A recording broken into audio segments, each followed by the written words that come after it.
আসসালামু আলাইকুম গাইস, কেমন আছেন সবাই? আশা করি ভালো আছেন। আমি আপনার দোয়া আল্লাহর রহমতে ভালোই আছি। যাই হোক, আজ হচ্ছে আমি পটল দিয়ে আর হাঁসের ডিম দিয়ে রান্না করব।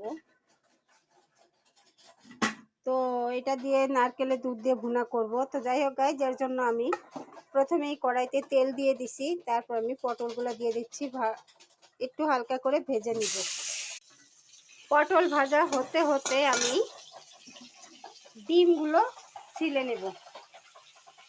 তখন যে আমার ডিমগুলো শিলা হয়ে গেছে, আমি ডিমগুলো এখন একটু ঢেলে নিব, জলপাইয়ের মতো কেঁচা দিয়ে নিব।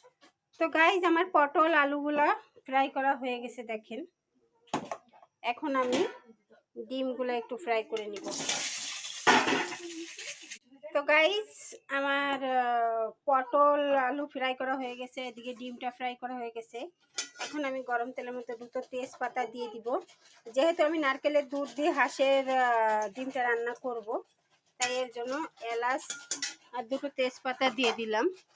এবার আমি মশলাটা দিয়ে দিব।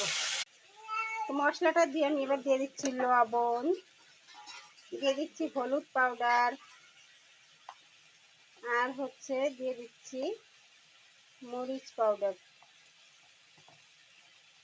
যেহেতু ঝালটা আমাদের ফ্যামিলির সবাই কম খায়, তাই ঝালটা একটু কমই দিলাম। মশলাটা প্রায় কষানোর সময় একটু নারকেলের দুধ দিয়ে কষিয়ে নেব। তো গাইস, এদিকে হচ্ছে আমি হাঁসের ডিম দিয়ে পটল দিয়ে নারকেলের দুধ দিয়ে ডিমটা রান্না করব। আর এদিকে দেখেন আমার কেক বানানো হচ্ছে। হ্যাঁ, কেকে ক্রিম মাখানো হচ্ছে এখন। এই লাভ কেকটা বানানো হয়েছে, দেখেন লাভের সাইজটা আপনারা দেখতে পাচ্ছেন। এই এদিকে কেকটা বানানো হচ্ছে। যেমন মশলাটা থেকে তেল বেরিয়ে গেছে, আমি এখন এটা দিয়ে একটু কষিয়ে নিয়ে ঝোলের পানিটা দিয়ে দিব।